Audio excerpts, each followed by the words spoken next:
আসসালামু আলাইকুম, ইশরাত কিচেনে স্বাগতম।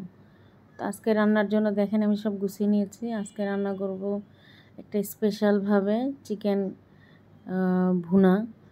তো মুরগি রেগুলার যেভাবে আমরা রান্না করি ওভাবে খেতে খেতে যখন ভালো লাগে না, তখন এইভাবে আপনারা স্পেশালভাবে এই চিকেনটা ভুনা করে নিতে পারেন। তো এই জন্য আমি রান্নার সয়াবিন তেলের সাথে একটু ঘি দিয়ে গরম করে এখানে গরম মশলাগুলো দিয়ে দিয়েছি। এলাচ, দারচিনি, তেজপাতা, লং, এগুলো আমি থেতো করে দিয়ে এখানে কতখানি পেঁয়াজ দিয়ে এখানে আমি ভাজা ভাজা যখন একটু ভাজা ভাজা হলো, এখানে আমি দিয়ে দিলাম হলো পরিমাণ মতো পেঁয়াজ বাটা। তো পেঁয়াজ বাটা দেওয়ার পরে এখানে আমি একটু মশলাটা কষিয়ে নিয়ে এখন হচ্ছে এখানে দিয়ে দিলাম কাঁচামরিচ বাটা। আমি ব্লেন্ডারে পেস্ট করে নিয়েছি। তো পেস্ট করে নেওয়ার পর এখানে আমি কোনো গোটা কাঁচামরিচ ব্যবহার করব না, এখানে বাটাটাই ব্যবহার করব। তো ওটা দিয়ে মশলাটাকে ভেজে নিয়ে এখানে আমি দিয়ে দিলাম 1.5 চামচ করে আদা রসুন বাটা, 1 চামচ জিরা বাটা দিয়ে আমি মশলাটাকে ভালো করে হচ্ছে এখানে ভাজবো, ভুনো ভুনো মানে করব। এখানে মশলাটাকে কষিয়ে নেব।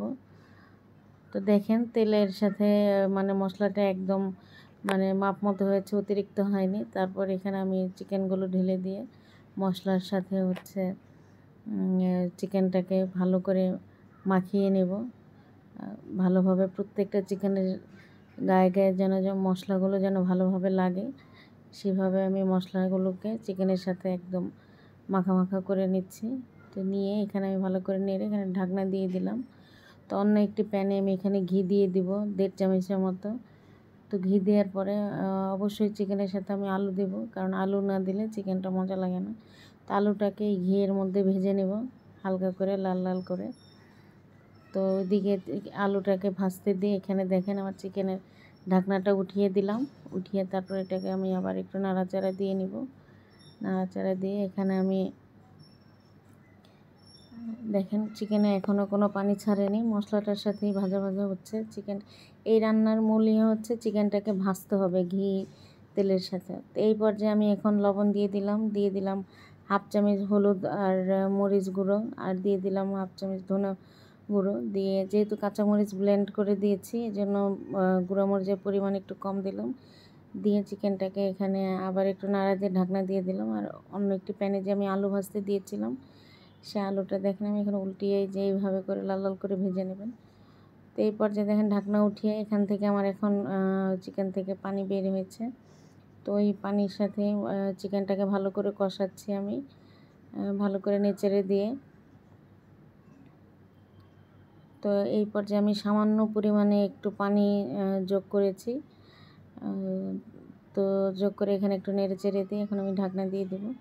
তারপর আবার ঢাকনা উঠিয়ে দেখেন তেল উপরে উঠে, মানে চিকেনটাকে এখন এই মশলার সাথেই ভাজা ভাজা করে নিতে হবে। চুলাটা মিডিয়াম আঁচে রেখে এই যে ভাজা ভাজা করে এই পর্যায়ে আমি দিয়ে দিলাম আলুটাকে দিয়ে মশলার সাথে কষিয়ে আমি আবার একটু নাড়াচাড়া দিয়ে এখন আবার ঢাকনা দিয়ে দিব।